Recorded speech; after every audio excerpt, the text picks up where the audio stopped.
I won't read it. You tell us about this epiphany.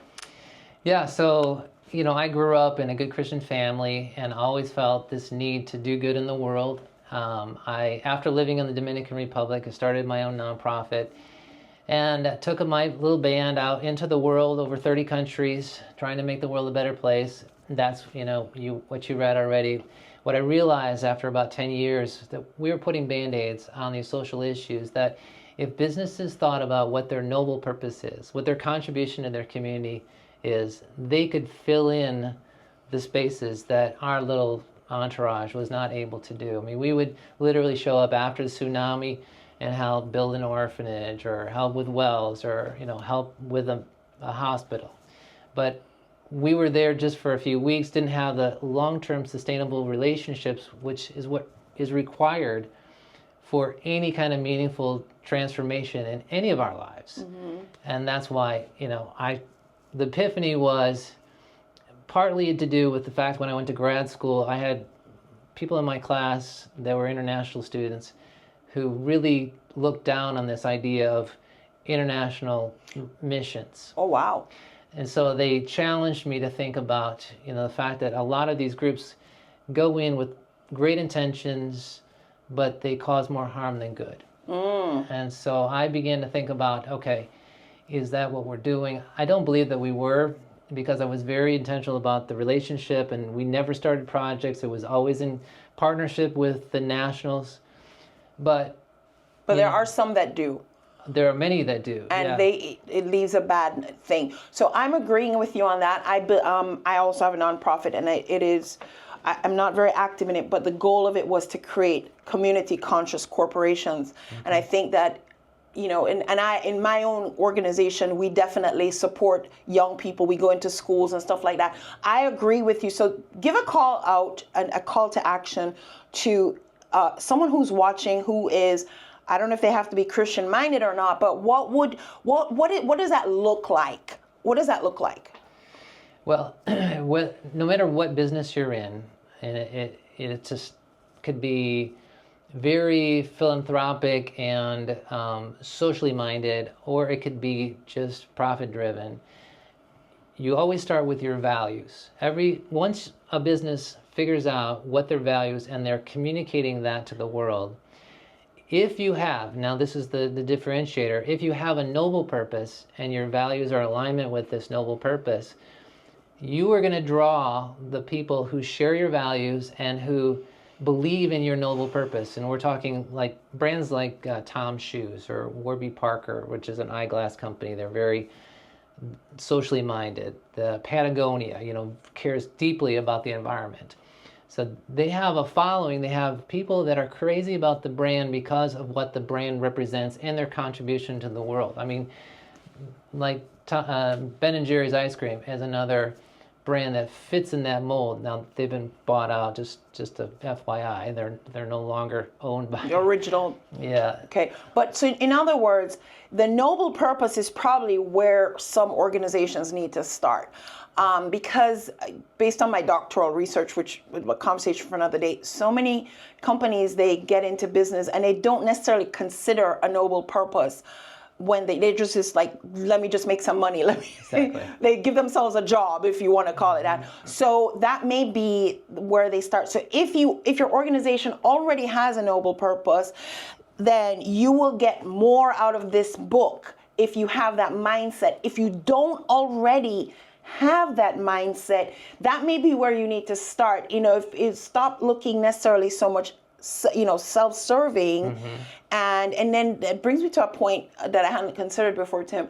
There are companies that want to appear as if. So they'll go and they'll have the big $1 million check, and they have the publicity and all of that. Sure. And there's nothing wrong with that, but that was the reason. Right. It was not really the noble purpose. So I really think maybe what we need to do is to kind of get a little bit deeper into this noble purpose. Yeah. Let's talk about that. So that's called greenwashing, and you can identify greenwashing, the idea that people are appearing to be philanthropic or care about their community.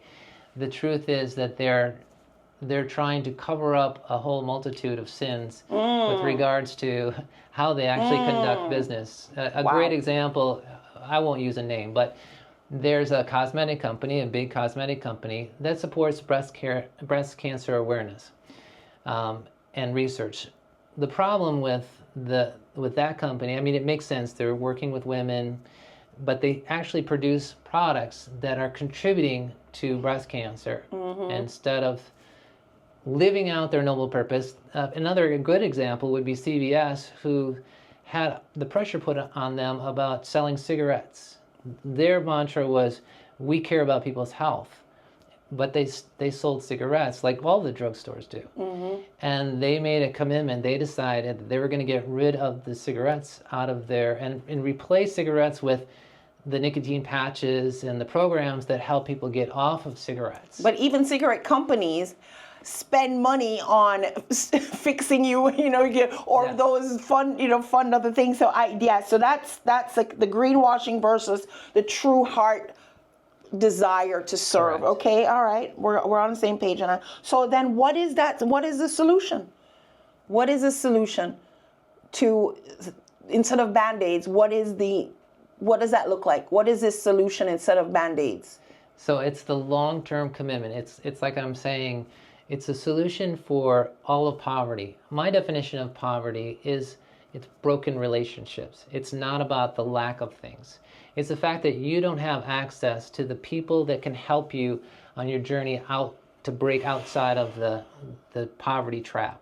So if you or I were to lose everything, hurricane came through and blew away our homes, our cars, somehow all of our finances were just evaporated into the ether, we would be able to call people and have a place to stay the same night. We'd probably have a job within a week or so, and our lives would get back on track very quickly. That's not the case with people who are stuck in the poverty trap. They need those sustainable relationships to help them move up and out of that situation. So it's the same with businesses. If they are committed in those sustainable kind of relationships to the noble purpose of whatever that is, now they are inviting people to be a part of. When I think of like Tom's shoes, they don't just give a pair of shoes to someone who buys a pair of shoes, the one for one model. They actually have invited people, their stakeholders, people who love the brand, to go and be participate in handing out shoes, which just helps people to feel that much more connected to the brand.